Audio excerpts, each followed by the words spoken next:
The last song on Violencia's album Viviendo, Tiempos aún más Oscuros is called El Exito es la Droga del Futuro. Success is the drug of the future.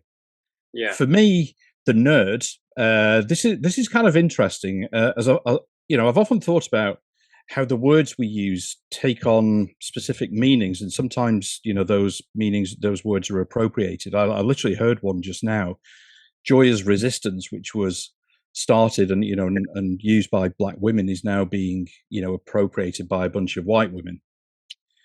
And then there are times where other equally valid meanings are ignored or treated with less importance. I mean, take the words el éxito, or success, and today the majority of society will think of success in terms of material achievements. Are you climbing the career ladder? What awards have you won? Have you bought that new shiny kitchen? Is that a new car on your drive? How many followers do you have? Do you manage to get your blue Instagram tick? All that sort of shit, And it appears that there's little place for success being equated with just like human things like raising amazing children, or helping someone in need to cross the road, or just kind of showing empathy for sort of fellow human beings. And of course forced ultra-capitalism does this to the world. And as Joe Strummer once said, it's time to take humanity back into the ring, and I think that's ever more true than now.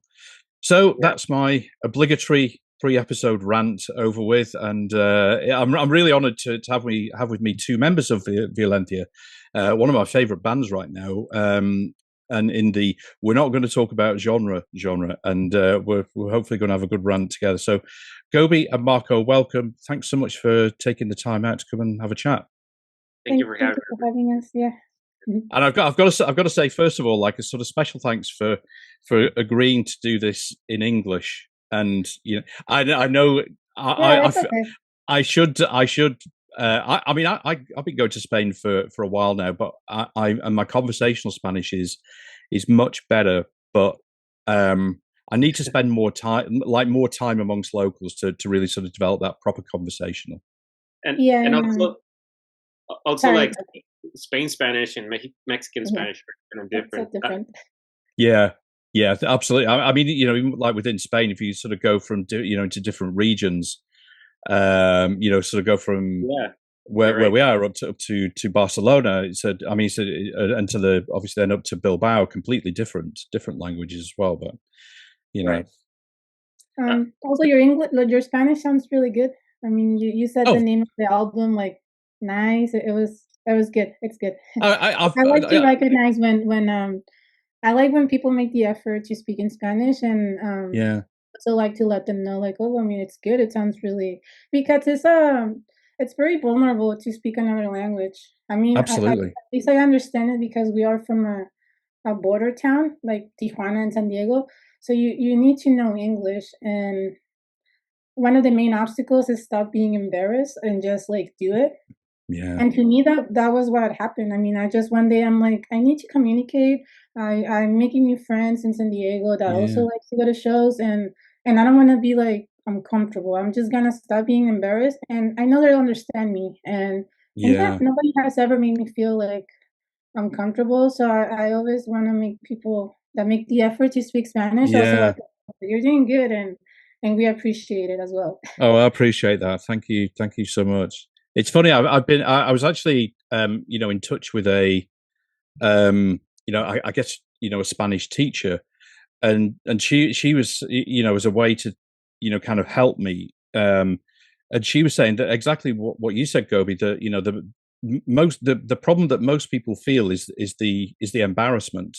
Mm-hmm. That's why they don't bother speaking. It's kind of like the embarrassment that of being kind of shown up. And I can kind of relate to that, because that was like when I was growing up, when I was a kid, that sort of shyness. I was like incredibly shy when I was a kid, and I was like I just wanted to never stand out, or just kind of be amongst everybody else, and never kind of sort of show myself up in any way. That was always a big fear of mine, but and it also it also not it goes to another like place, because as people also like start to normalize like talking other languages, you know, like because you have like we've experienced a lot of, I don't know how to say it, but that in worldwide, like everybody speaks English, and that's fine. I mean, it kind of works in a practical way. When we went to Europe this time, like we didn't have any trouble in any country because everybody like speak English. But it was weird for us coming from Mexico, like to just go to another continent, and even like in Italy, that we spent some time there, Gabby and me. After our tour and during the tour as well, like a lot of people didn't know about a lot of music in Spanish or didn't know a lot about the language, and it's more related Italian with Spanish, you know, like it has more it has like the same root that I think is Latin, and even though like people are more used to speaking English, and when we talk about maybe like, you know, like sometimes a lot of people like feel embarrassed about, I don't know, like saying things in Spanish, or because, you know, like because it's a personal thing, right? Like maybe feel like vulnerable, as Gabby was saying, but then you take it to like a macro level, you know, where people also like feel embarrassed or don't take certain things like seriously because, you know, I don't know, like maybe hearing a band in Spanish, it kind of like, oh, sounds weird, or they're not really into it because they are not open to the language, you know. I don't know. So I think it's good for people to lose or try to lose fear about, like, you know, embarrass yourself and talking other languages, because I don't know, totally. it opens to diversity, I guess. Absolutely. And, but to add something, I also feel like as a band, to us, is very important, like that we and we talk about it, me and Marco, that are the ones that work on the lyrics, to remain in to keep the lyrics in Spanish, right? Because not only is this the best way to express ourselves, like the ideas that we have, but it also is kind of like a form of like kind of like protesting, like absolutely, because we either we like it or not, English is the universal language right now, and I like English, you know, I like learning another language, but I feel like we're forgetting about all the other languages, I agree. And I mean, even in like communities like punk and hardcore, most of the music is in English. Even in Mexico, a lot of the bands, their lyrics are in English, and it's okay. We're a border town, and it's kind of like the normality, you know, to have the lyrics in English. But for me, it's important to like keep it in Spanish. And if you want to know what it means, I feel like just as I, you know, when I have interest in, oh, what are they talking about? I look it up. You know, I want to know like what this band from France is saying in their lyrics, because it interests me. I want to see what context is like what they're talking about. So I feel like people can do that with their lyrics too. It's an extra effort that you have to make, but you know, it's not that difficult. And I will never judge anyone if you don't want to do it, but I do have like kind of like a little respect if you take the time to like do that and like try to understand like the reality of another band that comes touring and their lyrics are in a different language. You know, it's nice, you know, seeing like people making the effort to leave their comfort zone and kind of like I think I like, from my point of view, I think there's so many people presume, it's the presumption that English should be spoken that irritates me. It's like, you know, it's just like, you know, I see that, you know, like when I go to Spain and there's just like a sort of presumption, you know, people go into a shop and just sort of immediately start speaking English without any, and the way it looks is that there's no consideration given, not even a, you know, do you speak English in that way. It's just kind of straight into it, and that's what annoys me. It's that sort of presumption that everybody needs to fall in line with the, you know, with the English speaking people, you know, that and like you say, I think this sort of speaks to, you know, kind of being interested in interested in for one thing, in other languages and other people's cultures, as well as being respectful to those. When I actually did an interview with you might have heard of the Mexican band Ray Pila. They're kind of like a very they're based in Mexico City, and they've actually started to sing in Spanish. Previously, I think from years ago, I think their last album was maybe out of the kind of 12 tracks, there was sort of 6 or 7 spoken with Spanish lyrics, and it's for the reasons that that you were saying. And yes, I think you need to be able to take the time. You should take the time, be curious about what people are saying in a different language, how it's said. Yeah, because I don't know, we've observed or analyzed that a lot of bands who like sing in English like have more, how do you say it, exposure. Yeah, like more exposure on the worldwide, because even like in other countries where they speak like other languages, like they do speak English as well. I don't know, like we went to Slovenia on our last Europe tour, and like I was so amazed because their language was so different. Like I couldn't sometimes when I hear a word in Italian, sorry, or in German, like I could like relate to, okay, they're kind of saying this, even though I don't know like the language. But in Slovenia, like I couldn't understand the root of the words. Absolutely.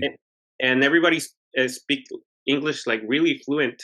And what I'm trying to get to is that a lot of other countries, they speak English, and so your exposure is a little bit less as a band who tries to sing in their own language. Obviously, in the genre that we are playing, because other genres we could talk about different like exposures. Like I don't know, like here in Mexico, there's other like styles of music that are more popular in Spanish. But for us, it definitely feels way more honest to speak on our own language, because there's certain things that kind of feel like when we're trying to say something about our reality, of our social environment, of our like, I don't know, like history in a sense of like people or a band, like it feels more honest to just say it as how we experience it, like through certain words that are more familiar to us, it sounds kind of like maybe obvious, but it's like, I think it's something there, right? What is the tell us? Sorry, Gobi. If you want, did you want to say? No, it's okay. Nothing. Yes, I was just going to say what the music scene in Tijuana. How is that nowadays? Tijuana is an interesting place in terms of the scene. It's always been kind of like related to the San Diego scene, because there's a lot of people coming back and forward, like either because there's a band playing on Tijuana that's not playing in San Diego, or the other way around, or maybe you have friends in a band from San Diego that you want to see, so you go to San Diego. There's just like a lot of different little dynamics that had made like those two scenes kind of like be connected in a way. Over the years I have seen like waves, like it comes and goes, like sometimes the scene is like there's a lot of bands, there's a lot of shows happening and people are going, but then all of a sudden it kind of dies.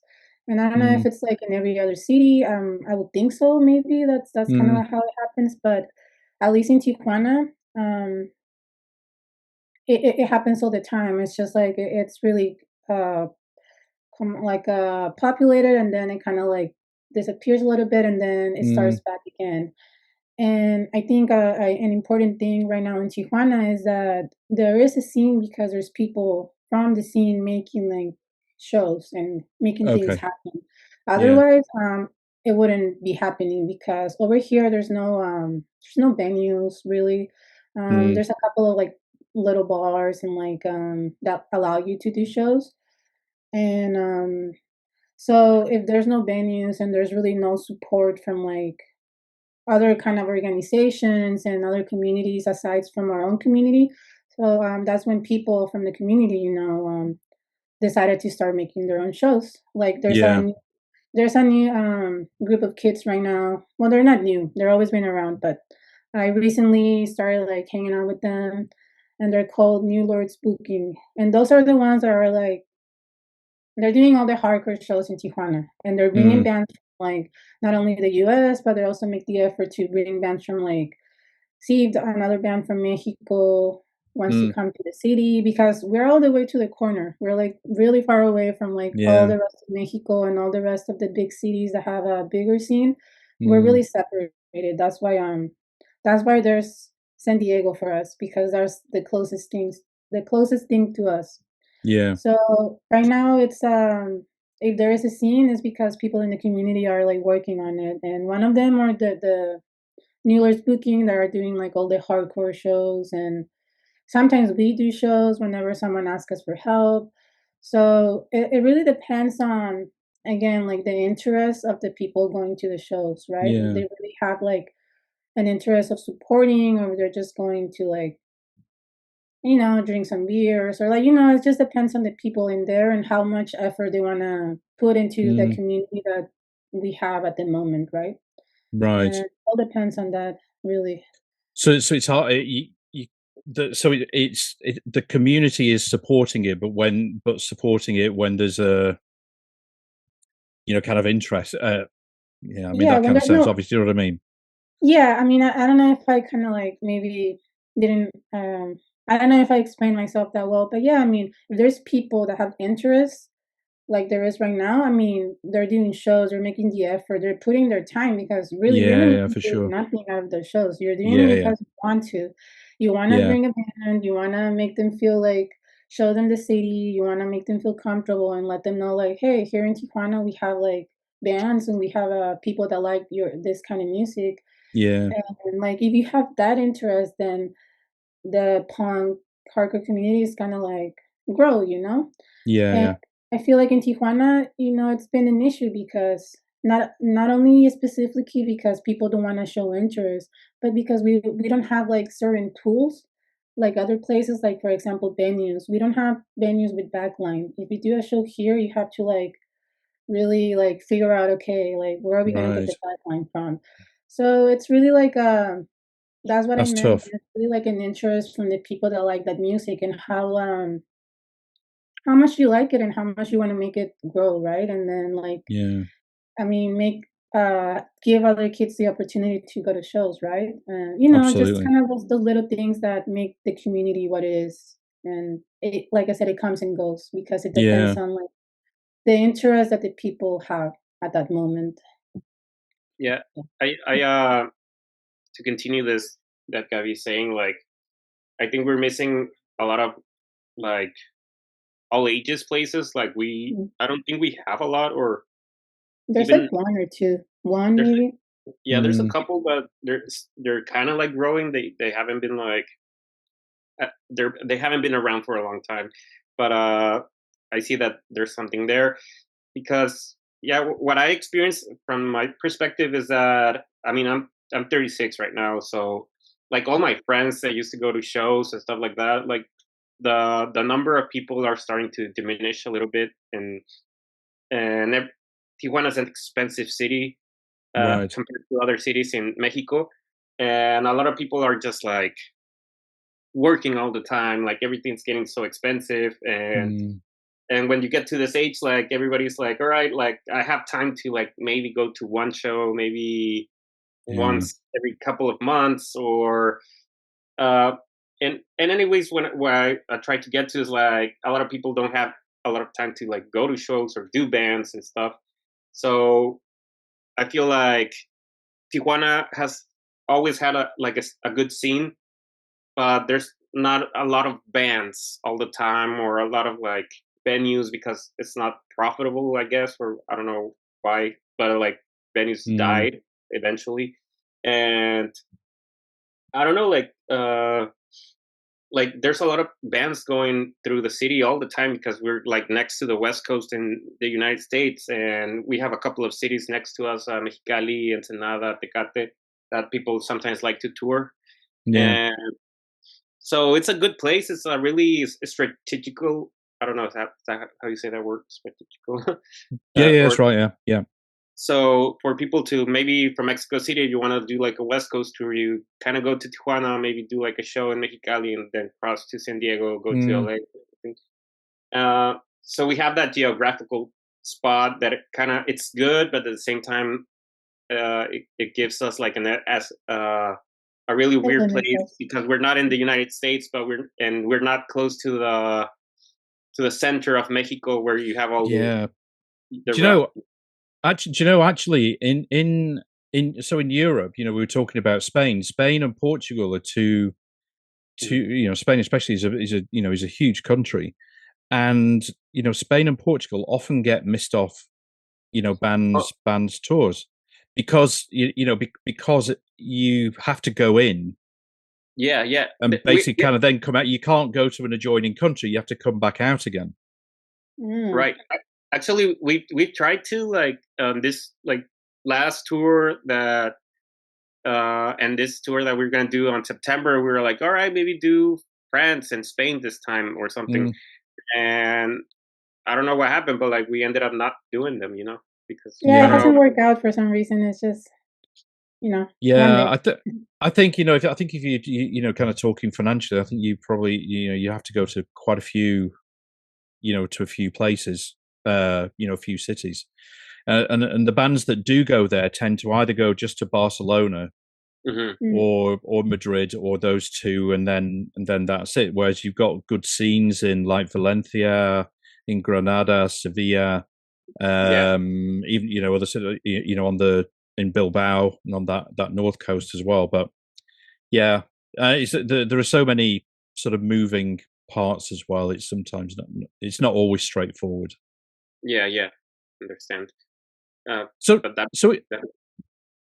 if we could maybe go back to the sort of fun days when you were kind of growing up, and I'm trying to get I'm interested in understanding what you remember as those sort of formative influences, I guess, things that have helped to sort of shape who you are today, either happenings or people that you were hanging around with, that sort of thing. Well, what did influence me becoming what I am? I guess it's really a lot of things, I guess, but definitely something that I'm gonna say is that we had a lot of access to music from the United States.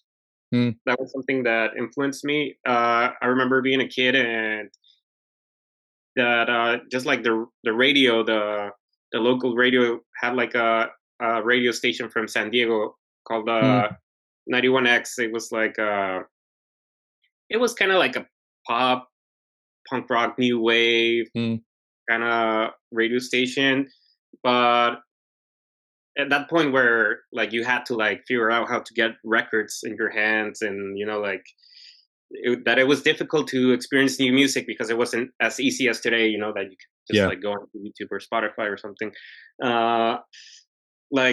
At some point, I just started to listen to California punk rock, and that kind of influenced me a lot. That exposure to that kind of music, listening to NoFX or Bad Religion, all of those bands that were popular at the moment, Brandon, all those bands, and also a lot of pop punk. Remember that it was really popular at that moment. Kind of influenced this perspective that I had about. I don't know. I just got influenced by them and living this experience on schools in Tijuana that are kind of sometimes really authoritarian. When you're a kid, you're right. I don't know how it's in other places, but I remember my high school was really authoritarian, thinking, and I don't know, listening to this music and having this context, immediately made me want to do something different, and that was something. Also, Tijuana is a really intense city, but I don't know. That was one thing. Did you mean that, or maybe other situations, contextual Like, I mean, anything really. Either the sort of those musical influences, or just other kind of things that sort of people that were influential in your life that sort of shaped who you are. Yeah. Well, that's difficult to say which people were influential. Yeah. It's tough. It's tough, isn't it? I know. I mean, I've sort of spent a bit of time, as I've got older, sort of thinking about, I suppose sometimes, why I behave like I do sometimes, and like for example, I think I've found it. There's one thing that sort of really that can irritate me, which is like if I say something, if somebody asks me a question, I tell them, what I think, and they don't believe me. They don't believe what I've said. That really irritates me. And the reason why I've worked it out was like, because when I was about 8 years old, and living, I was brought up in a sort of smallish town in the north of England, maybe at the time, maybe about, I don't know, 60, 70,000 people. And I've been out playing football at the field at the back with my friends, and then my mum said, "You need to come in." So I went in, took my took my ball. This is really pathetic, but it's kind of like it's what happens, And then the next, this pissed off one of my friends because he wanted to stay out and play, and I said, I need to take my ball in. Anyway, so the next, even before I got in the house, my friend had gone to his mum and said, "Oh, Giles just told me to fuck off." I'm like, and so next thing I get home, and then my dad is like, my mum says, "You need to go and see your dad." And my dad basically grounded me because he didn't believe what I'd said. That I said I didn't say this, and I didn't say that. So that stuck with me through the rest of my life. It's wild.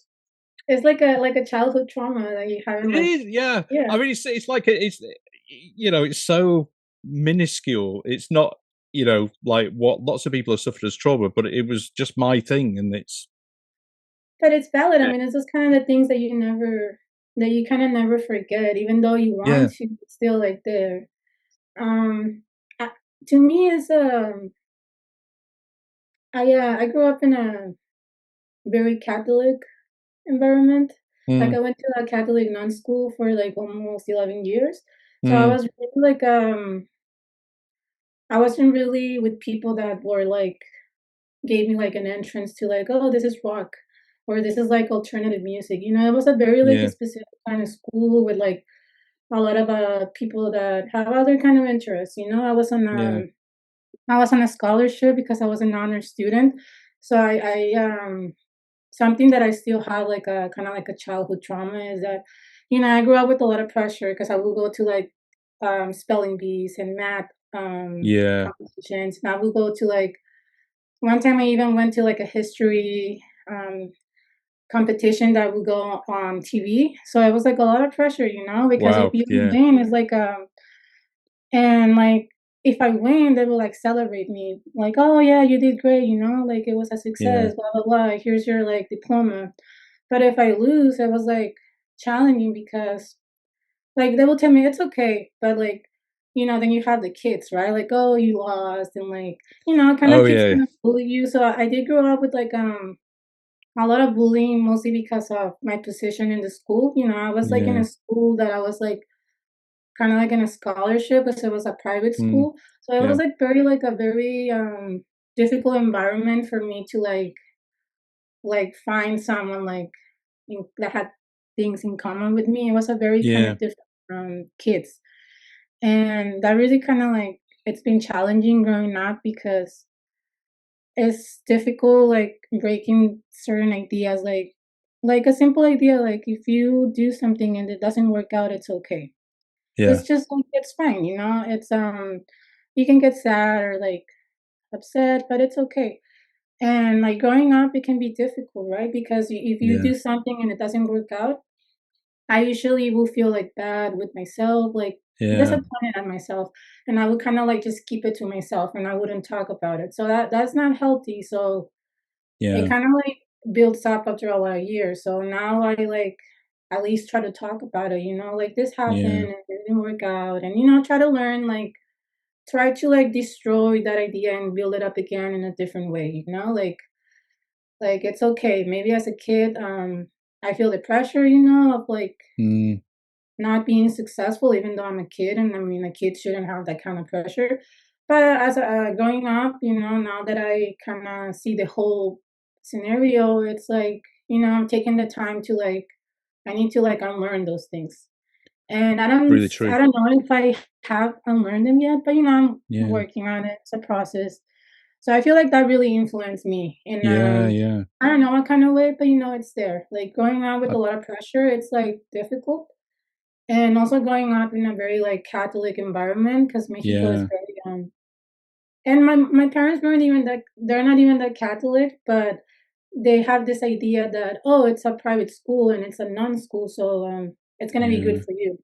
But it worked the other way around, because when I got out of school, I went into high school, I started like looking at things like, oh, what is that? I'm curious. That person is all dressed like that, and it looks really interesting. What is that image on a CD, right? Like, so when I got out of high school, even before high school, because of television and that, I kind of like started noticing things that like he said, were so different from what I knew, and I kind of like it. I just went in that rabbit hole, and that's where I am right now. I totally hear you with that, Marco. I mean, yeah, I just hearing about what Gabby's saying, like, it's so interesting that I'm thinking about also how, like, I used to have those similar problems. Like, I didn't like sports or anything when I was growing up. I was like really like passive kind of kid. Like, I wasn't really competitive. And I was just thinking about music and how like punk music just gets into your life after you're like Mexico's really a traditional country. At some point it's really conservative, and more we're like growing up like in the 80s or 90s. I was right now, like with like information, like everything has changed, but in that moment, like we were still like really conservative, really traditionalist, and I guess it's crazy how like people like Gavi and me, I guess other people are listening, or you, when you don't like, there's something happens in your life that you start to create like a grudge with your social context or your like the people around you that and then punk just comes into your life or hardcore, and you're like, even though like we didn't grow up in England and all the same situation that happened when punk like exploded, like it has like the same feeling there, that it's you're against this like values that you grew up with, and and you start to like relate to punk because it has that anger against like this traditional values that you have to grow up and accept, or people tell you that you have to accept it, so I don't know. I agree with you. I agree with you completely. I mean, my and it's interesting how, each of us has found, our music, right. I mean, I like my sort of first love of music was the Ramones, and then it got into like Black Flag. It was a lot of the US bands, actually, more so than the UK bands. Right. I liked a lot of the UK. I was more into some of the like anarcho, bands like Crass and Chumbawamba and bands like that from the UK scene. So it was more the US. But interestingly, I'm an only child, and sort of Gab was talking about the the spotlight, and that sort of pressure. I felt that, as the sort of the only child. So, and I played like about how I found punk. So I played the cello. I was classically trained, and I did all my exams. And interestingly, I recently, so I gave it up when I was 16 or 17. I gave it up, like, I'm not doing this anymore. Like, fuck it. And then recently, well, about 2 or 3 years ago, I bought a new one because my parents were, they were dying, and it was like all this kind of emotion sort of came back. So I got back into it, and now it feels like it's my own. But what what Gabby's saying about unlearning a load of stuff. I had to unlearn all that classical training to be able to do some different things with it.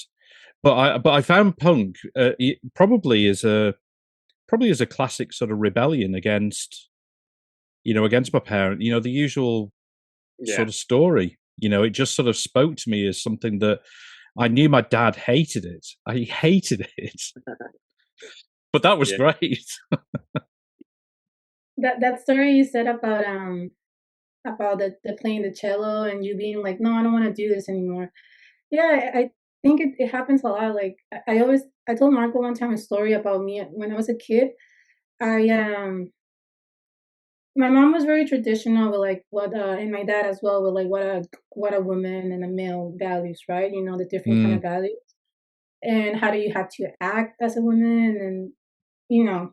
So she will be very persistent on certain like clothing items and like, oh, you have to wear pink and this and that. And I remember I would like certain things that were like I've always liked black and like dark colors, I just liked them.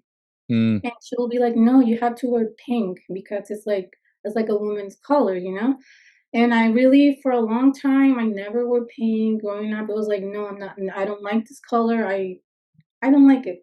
But then right now I love it. I have a lot of little things that are pink because I choose to like it because I realize, oh, I actually like this. It's not something that I have to use. So like right now, like, and I use subtle things like my watch is pink, like little things. I do my eyeliner pink because I like it. It's like the little details that I chose to like, not because I'm a woman. And it's a very like simple and stupid example, but it's like as a kid, I would be like, why can't I wear black? I don't want to wear pink. And those kind of those little things that stick with me growing up. It's like it's because you can own that decision. It's your own decision to take. Exactly. It makes it feels like it's okay. This belongs to me, and that's exactly how I felt as well. How I feel now. Getting back into that. It's really interesting. I feel like our parents sometimes don't. I don't really blame them. Like they didn't maybe knew at the moment how to like raise a person, or they're learning as well. Yeah. I feel like they're just really trying to do the best for you, but they don't realize they're imposing something, and like it creates like a rejection from our side. Like you're pushing it too much, and it could happen as well if I don't know we had kids and we want our kid to like you have to like punk. I mean, maybe he's gonna be like stop pushing punk into me. I don't like that. So it could happen the other way around. You kind of have to just give them like the freedom to like figure out what you like, which is something that as a kid you don't always have, You kind of Absolutely. have what they give you, and I always envy people who actually do follow what their parents tell them. Like how like they and they're successful. they do good in life. Yeah, They have a house. They own a house. They have that new kitchen and new car on the drive. They have a new car. I couldn't honestly. I mean, it's just like you have to sacrifice certain things, like not only a house, but like having like the freedom to know, like I chose this, and it's like it has different values. Maybe for someone that did everything correctly how they thought they were supposed to them that's their success version of it. But to us, it's like, hey, I can wear pink if I want to. I mean, it's a little win. It's those little wins that make a difference. I don't know. Yeah, I mean, talking about values, and how you not just you two, but amongst your community of friends, of people that you work with.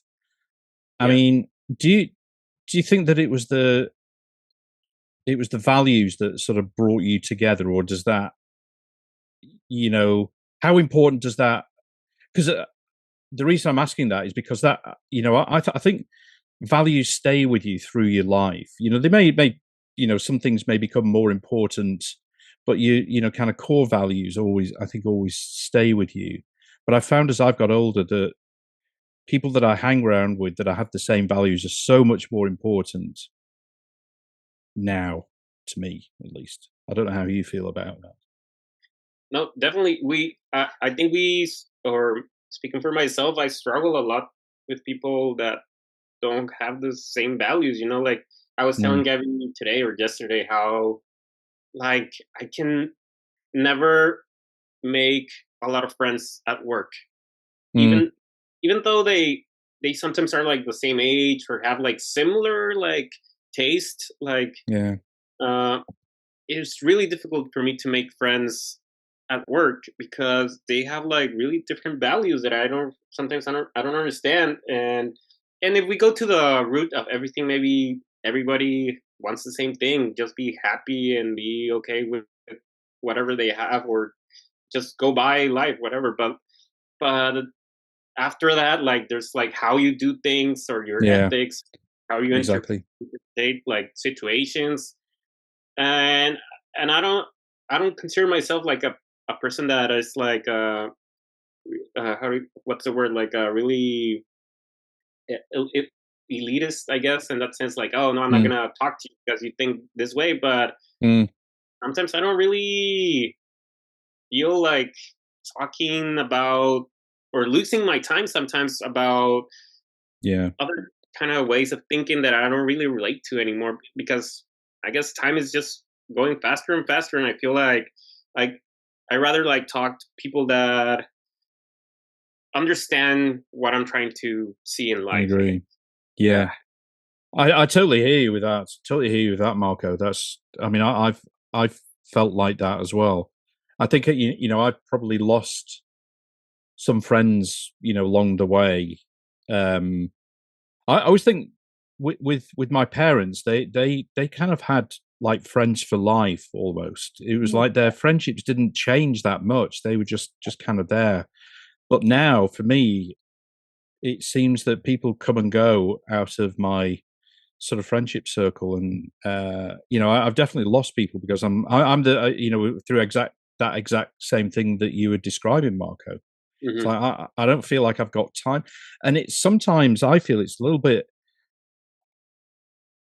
It's a bit difficult to sort of reconcile because I want to, you know, kind of empathize with, you know, I try to empathize with people, but at the same time you think, okay, this is just isn't going to work.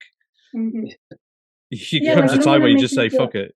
Yeah, like you don't want to make them feel uncomfortable, but at the same time, it's like, do I want to make myself uncomfortable by, you know, talking? So sometimes it's like maybe best to maybe sometimes distance from certain situations. I do feel like nowadays it's easier to distance yourself from someone because, like you said, your parents will have like friends from like for a lifetime, but also back in the day, it wasn't that accessible to communicate on a daily basis. That's Sometimes, like true. you wouldn't like text people, so sometimes I feel like you're so like you know so much about everybody's lives, and they know about your life that, and you are like just a text away from like talking to someone that is just that you're also just a text away from distancing yourself from them. You know, it's just easier. And do you know? So when I was growing up, I used to talk to my dad about politics, and we were very similar, you know, in what we thought, and neither him nor me ever knew which way my mum would vote. She would never discuss politics. She would never tell us who she'd voted for. Even we just like, come on, mum, tell us. Never. Still, you know, to the day she died, no idea. Respect. I mean, she stood by her own principles, and she's like, "I'm not gonna talk about politics in the kitchen. I will not do that in the family living room." Yes, yeah. The kitchen's like, that was the place that she sort of made all the food, and then the living room is where she kind of goes to relax, and there's no place for politics anymore. No, definitely politics. It's another subject about how like you can distance yourself from a lot of people. Here in Tijuana, people are not that. You know, like it's I don't know if the word in English is apolitically, in Spanish is apolitical. Like you're not really apolitical. Yeah, they're more like they're just very consumed on the fast lifestyle that fast Tijuana has. lifestyles. But they're like they don't really I don't know if they don't have the time, but they just don't consider giving the time to those kind of subjects. Like there's other parts of Mexico that are a little bit more politicized, but at the same time, I don't feel like I feel like Mexico is a little more like asleep sometimes in that sense. Like a Yeah. little bit more like I don't like to use the word submissive, but they just kind of go with like Yeah. it's a very conservative country after all still. Yeah. Yeah, because since we're like a not like a tourist town, but like uh basic everybody who grows up here like ends up like being an engineer or a Mm, doctor Right. or something that has to be with business or gastronomical business, you know. And Mm, so everybody's like really like always looking, or their like drive is always like money, like businesses, like you have to work in order to get like a house, blah blah, because it's really intense competition. So like nobody really cares on the political side about doing anything. They're just like, all right, I have to cross the border and like get my, mm, like it's really consumerist society here in this like part of yeah. the country. yeah. Like I don't know how to explain that, but for me and Gabby, or we struggle a lot because our life is, because of music, like very different, because we're traveling all the time, or at least like the last couple of years, Mm, and we don't really, our our drive is not like, oh, like let's get this house or like our work or blah blah. It's just like getting through, or like experiencing like new things on the other cities, other music bands and stuff like that. mm, So we come back and we try to hang out with people here that we used to like be friends, or we're still friends, but like they have like other interests, you know, and we're like very like getting by because of touring or and coming back and like yeah. not having a stable job. And so I don't know, it's weird, but like yeah, definitely people here are like have, they're not really that political, you know. I think So I think what you're describing with that, either people being too busy, just surviving, and getting through, um, is what I think is what governments want, and it's Yeah, this, of course.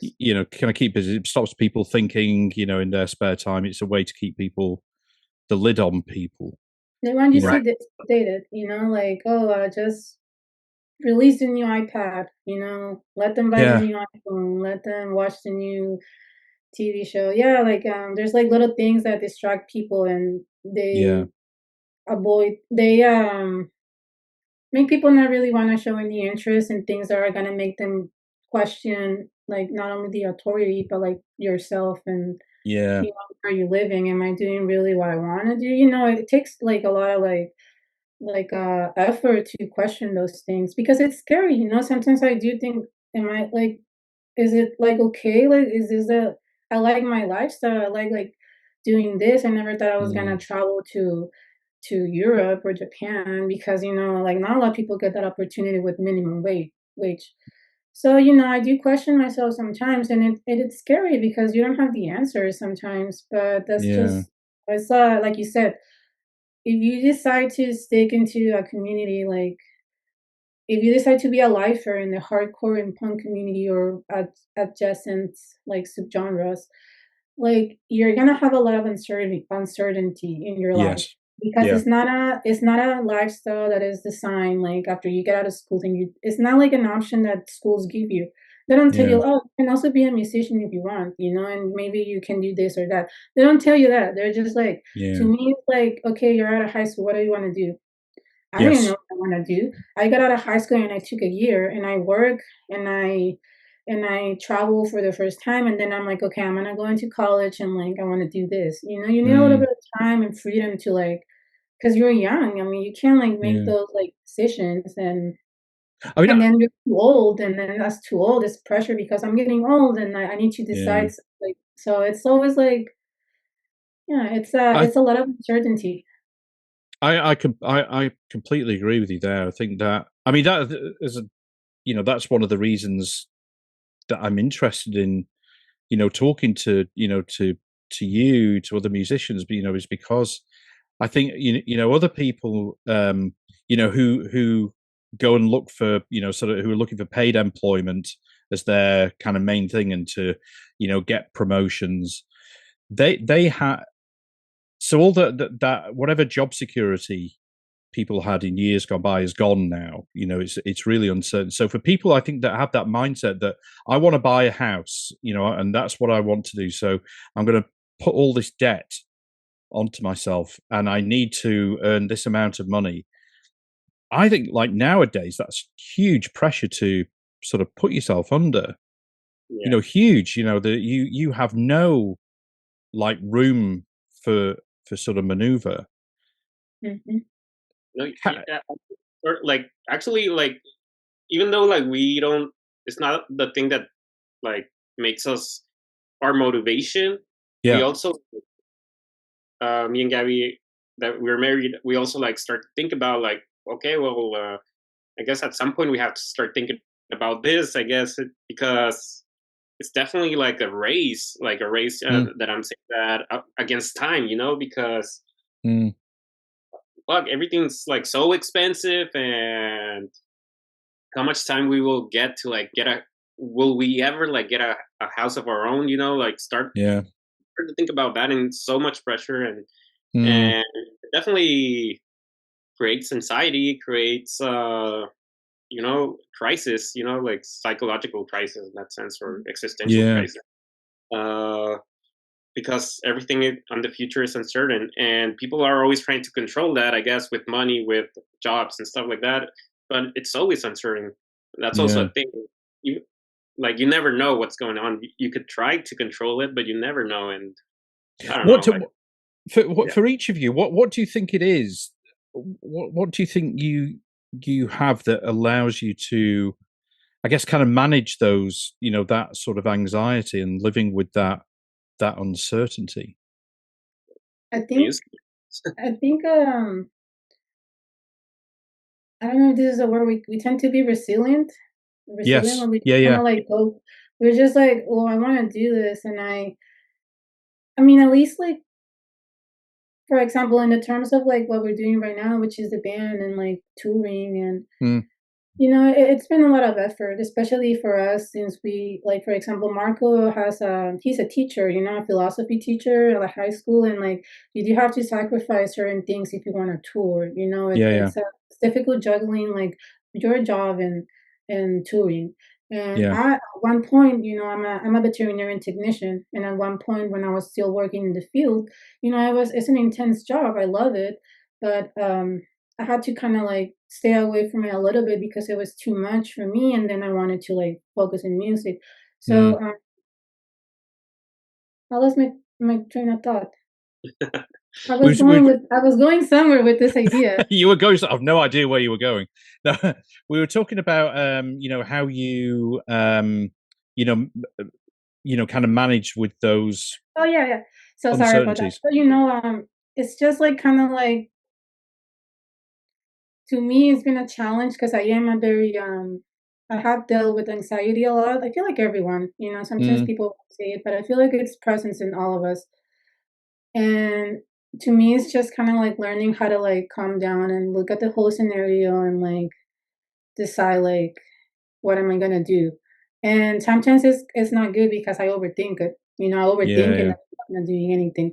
So most of the time I'm like kind of just, I want to do this, and I have to sacrifice certain things if I want to do this. And if I had to sacrifice stability, and being on the same place, living in the same place for the whole year, if I had to sacrifice that because I want to play music, then, I'll do it. So it's just kind of like acknowledging, like, in everything that you do, there's going to be a loss. You're going to gain something, but you're going to maybe lose something. Everything. It's a job, maybe a vacation you take, maybe a new project. You're going to sacrifice something, either time, either friendships, either, I don't know, like a hobby. Like, I sacrifice a lot of things when I tour. Like, I like working out, and when I'm touring, I can never work out. I sacrifice my tranquility because I like being in one place. Traveling, flying is very stressful for me. but I want to do it, so I try to like make the sacrifice and just keep going, which I think is a very Mexican thing to do. Just kind of like just keep pushing, and you're gonna make it. Be resilient and. It's interesting that you mentioned about overthinking things, and I've had that. I've done a lot of that, of overthinking, and I have this faced with something like a situation, I'll be like, okay, well, if I do that, then this might happen or that might happen, and if I do this, then that might happen, and then I try to work it out, and then I end up doing nothing because I can't decide which one to fucking do. But and then I would have my instinct, which would be saying, do this. That feels like the right kind of thing. So I always have this sort of tension in me, and I've got a lot better at trusting my instinct, and just whatever kind of just sort of feels right. Like a fight between your reason and your instinct all the time. Exactly. That's exactly it. I would say that there's no like correct way to go. It's just like sometimes every situation is different, like maybe sometimes it's better to like think than follow your instinct, like I don't know, like, I wouldn't know an example right now, but maybe like I don't know, like using a certain kind of drug or something. Like, it's better to think about it rather than use your instinct if it feels good or not. Well, sometimes your instinct is better. Yeah, sorry. Do you know? Actually, when I started this podcast beginning of 2021. Yeah, and I didn't want to do it, so it was my partner that was saying. She said to me, I was like at this point. And I was like, I don't know what to do with my life, well, I don't know what I'm doing, and she said, okay, well, I was interested in the things that we've been talking about the future and what humans need to kind of, to survive and get by. Yeah. And I knew I wanted to do something with that, but I didn't know what. So she said, try a podcast. And immediately and she said, you know quite a few musicians, and you can get to know more musicians, and and I was like, my first reaction was just every reason why I shouldn't do it. Well, nobody will want to talk to me, that anything, so I was always, that was my first thing.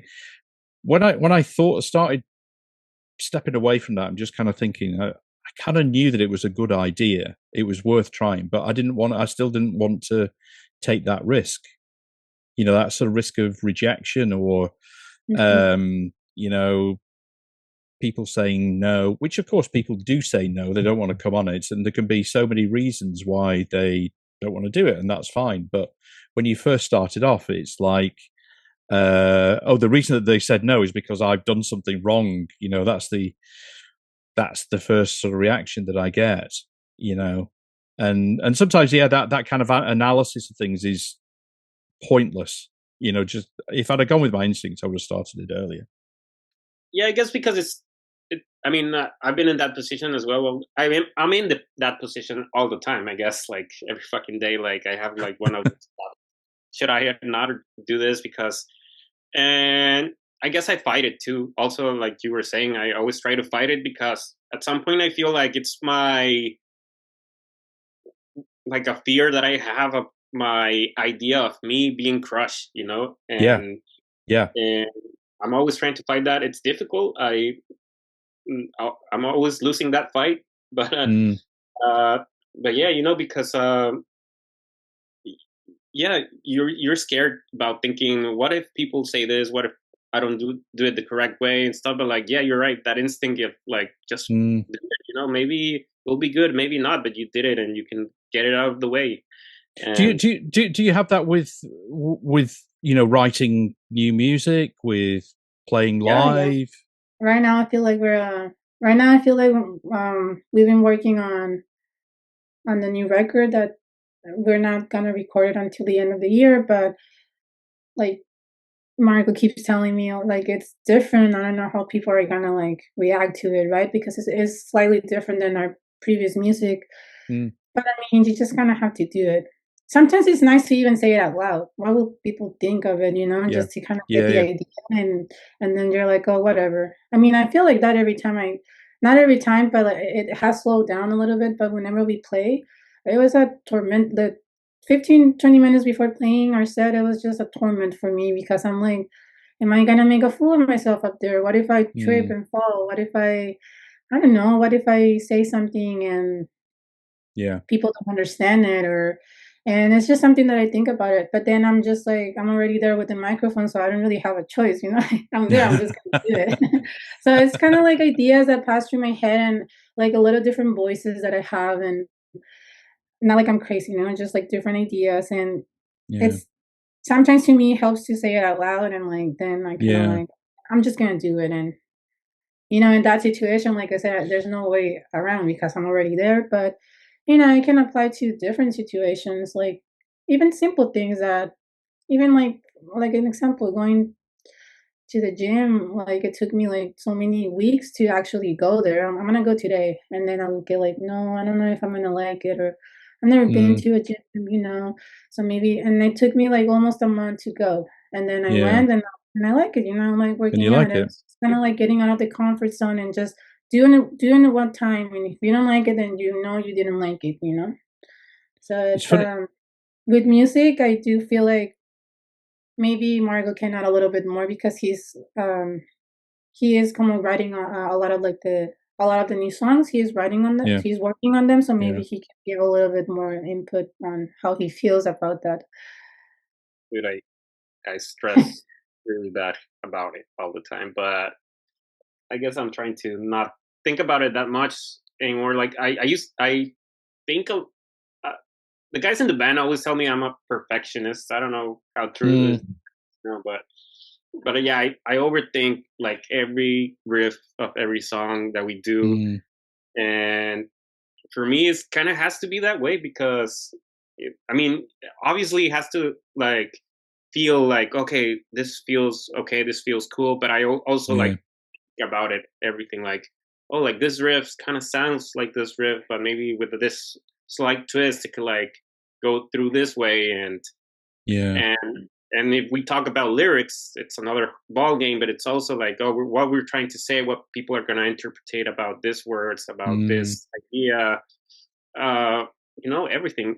I guess, but at the end of the day, it's also like, does it feel good? Does it sound good to you? Fuck whatever everybody thinks. Let's do it. But yeah, I think that's it. Yeah, it's trying to. What you've explained there is, I think, just kind of typical of how our brains work. We know that it's wrong. We shouldn't, but we can't help it. That's the way it is. But I think saying that the stuff that you're writing now is different. However it's different. That I personally, I think that's a great thing because that's an evolution that we all need to evolve ourselves.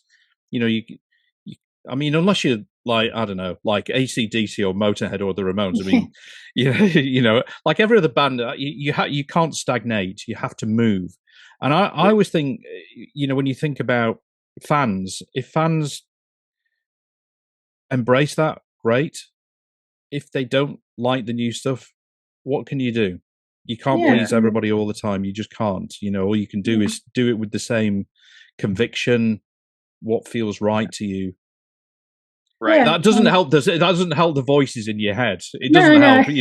Yeah. Yeah, that's just there. It's not gonna go away. But I do think like a lot of the music that we have, it's very it's slightly different if you like listen to like the different things we put out, because it is very like influenced by like what is happening at that time that we're writing that. Yeah. And like that happened a lot with Viviendo, Tiempos, Oscuros.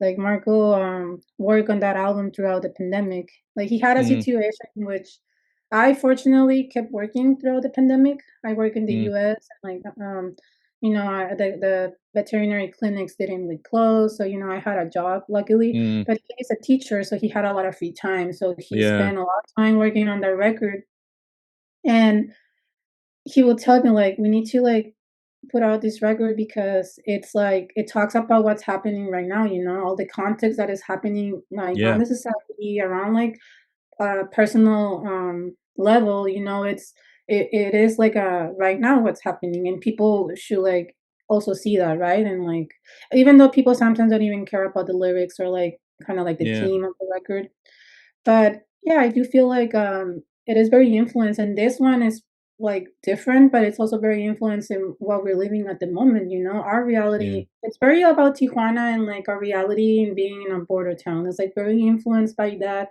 and by everything that is happening in the US at the moment, you know? And because Yeah. we are their neighbors, you know, we do get impacted by that.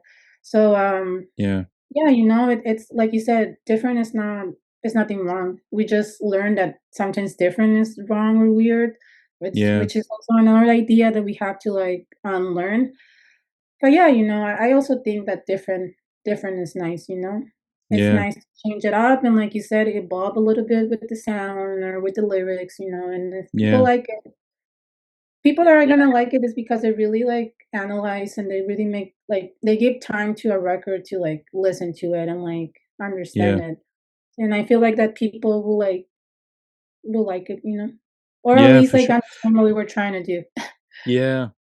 I think you know the band Stress Positions. Yeah, yeah. yeah, yeah. Yeah, yeah. Yeah, we So like I them.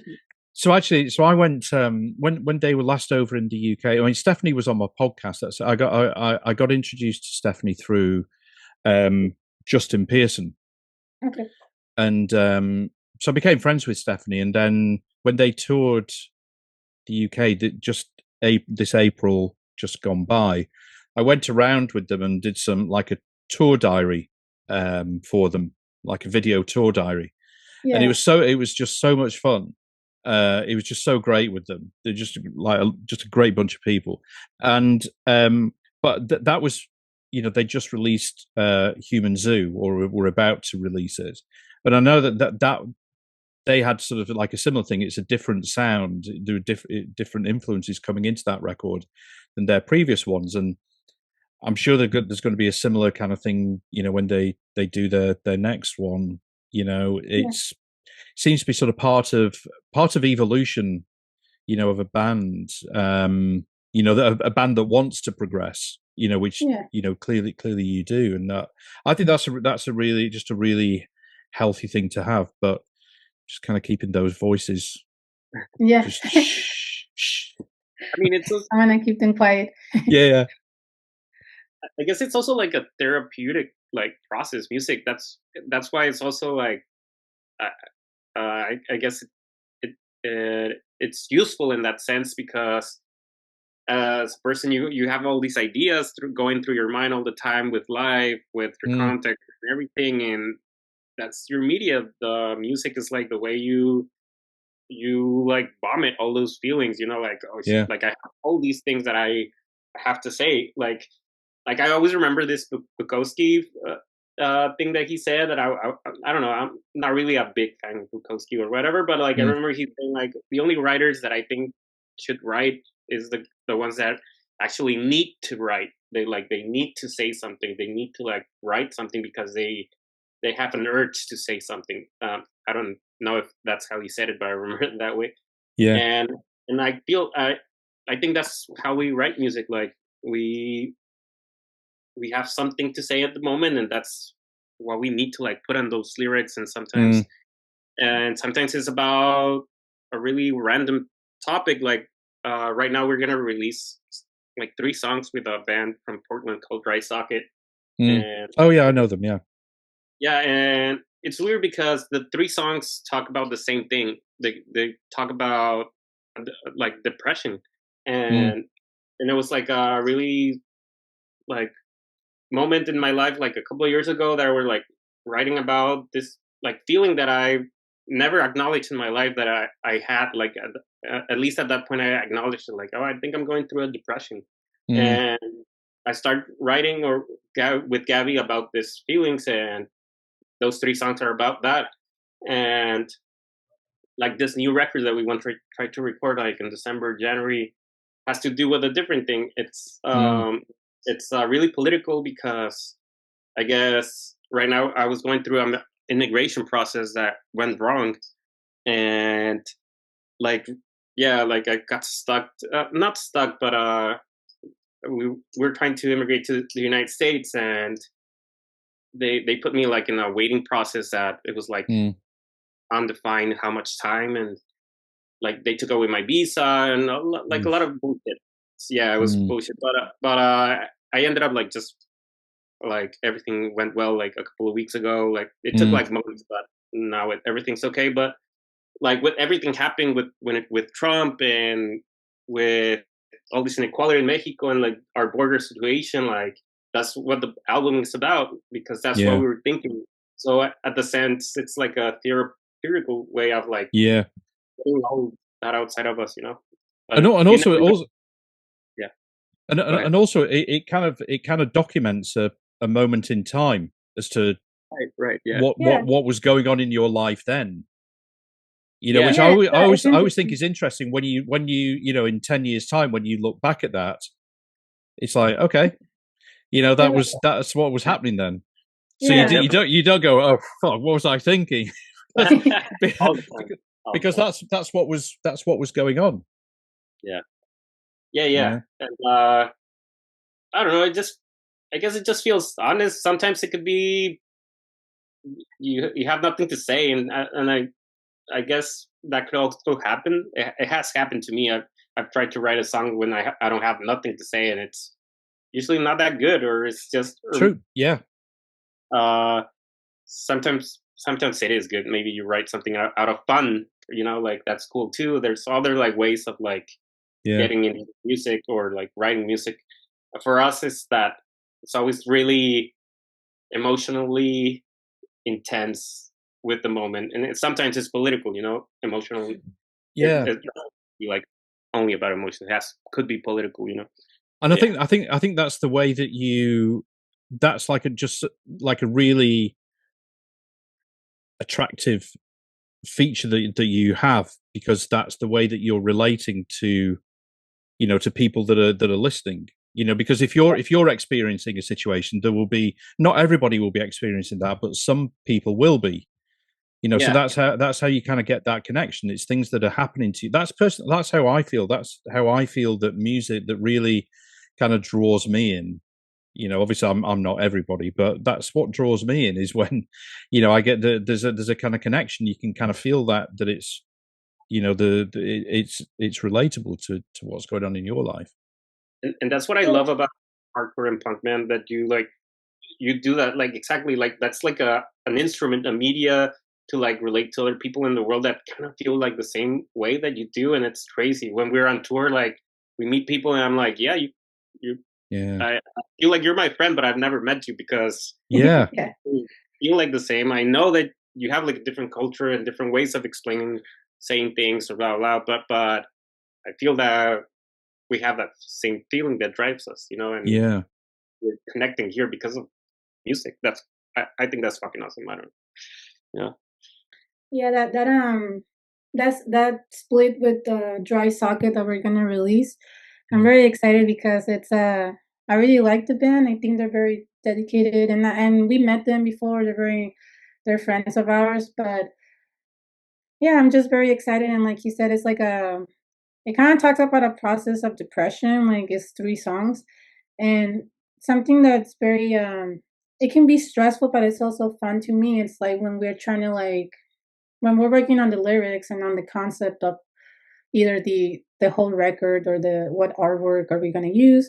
You know, I like that process because we really try to like make sense of everything and have like a theme. And like for example, like all the songs on our previous record, it has an order, you know, like one goes after the other, not only musically but also like in terms of what they're talking about. They're kind of like slightly connected. So to me, every time I'm with Marco, because he helps me a lot with the lyrics, that's something that I've been like learning over the years, like how to write, because I've never really been in a band before. So whenever we're in the process of doing the lyrics or what are we gonna talk about, or it takes time. It takes a lot of Yeah. time because sometimes it's like, no, it doesn't really make sense because it talks about this, and I don't want to just put something on the lyric to fill the void that it's there, Yeah, right? yeah, I want it yeah. to make kind of sense, like because I do take the time to, like, when I buy a record, I like reading the lyrics and I like listening to the record, and sometimes I like, oh, like it says this, but like he didn't say the whole phrase, because I struggle as a vocalist sometimes because I'm like, how do I say all of this in this time frame and it doesn't fit?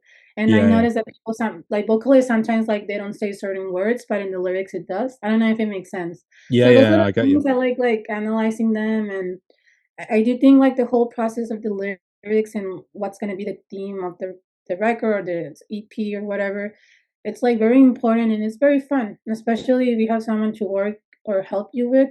It can be stressful, but like any other process, but it's fun at the end when you see the result and you're like, and you're satisfied, you know? Like I really like our previous record. I think it's my favorite for me from whatever Yeah, we've released.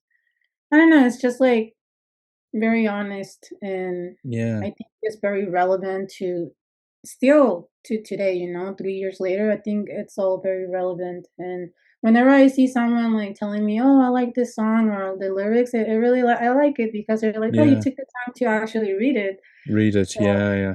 yeah. I love the what you were saying there, Gabby, about that about the order, and I think Yeah. I think that's one of the negatives of the way that we listen to music these days is that it's so much about singles and playlists, and I because of what I do, I listen to records, the full record, from 1 to 10 or Yeah. 1 to 12 or whatever, and I love doing that because I think it show you obviously think a lot about the order in which you put things, what that 1 to 10 order is. Yeah. There's a thought process that goes on behind it, and I think it's to not listen to it, or to listen to like just parts of it. I know sometimes we can only listen to one track or whatever, but to not listen to the full album, I think is really missing something, because it shows what you're thinking when you're putting it Mhm. together. It gives you more context on like what And the it's person respectful was for the like. artist to Yeah. this is there's some emotion that's gone into that, and it's the same with the artwork as well. That it all kind of goes together. There's a connection between the artwork, the music, and the lyrics. They all Yeah, kind of to work me it's really together. important. Also, Yeah, like playing live, we really think the set list a lot. Like sometimes it's not that different, but we really think about the set list and the order of the songs yeah, and how it's gonna sound because, it yeah. can maybe, to me, sometimes it can sound awkward, and it can also be a way of trying to control everything. But at the same time, I see it more like, I don't know, taking the time to like do things with a little more detail. I don't know, and just Well, not like doing it randomly. yeah. Well, I mean, also like some towns or cities that you play may, certain song that you've written may have more, Yeah, more you impact, know, or they like it more more. They're impact. like, play this song, or yeah, it does Exactly. happen. Yeah, yeah. Yeah, they may Yeah, be going through something where that song makes more sense for them. yeah. Yeah. Like the other day, somebody wrote to us on Instagram that they wanted to. We're gonna play Oxnard and in California. I don't know if you know it. And I don't know. but some guy just wrote to us like, "Oh, could you play this song?" And I thought it was funny. He was like, mm, He says something "Oh, about, how much do I have to pay you to play this song? and yeah." He said that. He said that. Yeah. and it's a song that we sometimes play. It's like a just like music. It doesn't have any lyrics, and we play it sometimes, but it's not like one of the ones that we always choose. But Yeah, I would consider it whenever they say that. I'm like, well, I mean, if someone wants to listen to it, maybe we can try and play it. that's brilliant. Yeah, that kind of shows you're listening to people. Yeah, yeah, definitely. Oh my. Well, listen, I've taken up enough of your time. Honestly, I can't thank you enough for taking the time out. It's been No problem. beautiful to talk to you. Really great. Hey, same. Yeah, I Can't know thank you enough. it's getting late over there.